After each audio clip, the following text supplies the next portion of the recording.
வடகிழக்கு பருவமழை தீவிரமடைந்துள்ளதை அடுத்து தமிழகத்தின் பல்வேறு பகுதிகளிலும் கனமழை தொடரும் என்று சென்னை வானிலை ஆய்வு மையம் தெரிவித்துள்ளது. தமிழகத்தில் வடகிழக்கு பருவமழை துவங்கியுள்ளது. தமிழகம் மற்றும் புதுச்சேரியில் பல்வேறு மாவட்டங்களிலும் பலத்த மழை பெய்து வருகிறது. மன்னார் வளைகுடா, ஆந்திராவின் மேற்கு கடற்கரை பகுதிக்கு இடைப்பட்ட பகுதியில் காற்றழுத்த தாழ்வு நிலை மையம் கொண்டுள்ளதால் தமிழகம் முழுவதும் பலத்த மழை பெய்யக்கூடும் என்று சென்னை வானிலை ஆய்வு மையம் தெரிவித்துள்ளது. கடந்த 24 மணி நேரத்தில் நாகை மாவட்டம் முத்துப்பேட்டையில் 9 சென்டிமீட்டர் மழை பதிவாகியுள்ளது. காலை நிலவரப்படி சென்னை நுங்கம்பாக்கத்தில் 7 சென்டிமீட்டர் மழை பதிவாகியுள்ளதாகவும் அடுத்த 24 மணி நேரத்தில் தமிழகத்தின் கடலோர மாவட்டங்களில் இடியுடன் கூடிய மழை பெய்யும் என்றும் சென்னை வானிலை ஆய்வு மைய இயக்குநர் ரமணன் கூறியுள்ளார். மன்னார் வளைகுடா முதல் ஆந்திராவை ஒட்டிய மேற்கு வங்கக்கடல் வரை நிலை கொண்டிருந்த அந்த காற்றழுத்த தாழ்வு நிலையானது அதை அடுத்து நீடிக்கின்றது.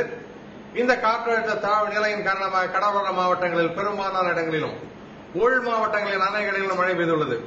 மிக அதிகமான மழை 9 சென்டிமீட்டர் முத்துப்பேட்டையில் பதிவாகியுள்ளது.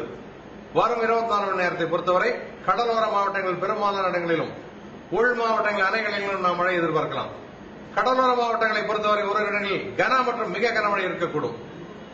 உள் மாவட்டங்களை பொறுத்தவரை ஒரு இடங்களில் கனமழை இருக்கக்கூடும். சென்னை நகரை பொறுத்தவரை வானம் மேகமூட்டத்துடன் இருக்கும்.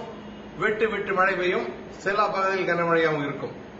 சென்னையை பொறுத்தவரையில் வானம் மேகமூட்டத்துடன் காணப்படும் என்றும் ஒரு சில இடங்களில் இடியுடன் கூடிய மழை பெய்யக்கூடும் என்றும் ரமணன் தெரிவித்தார்.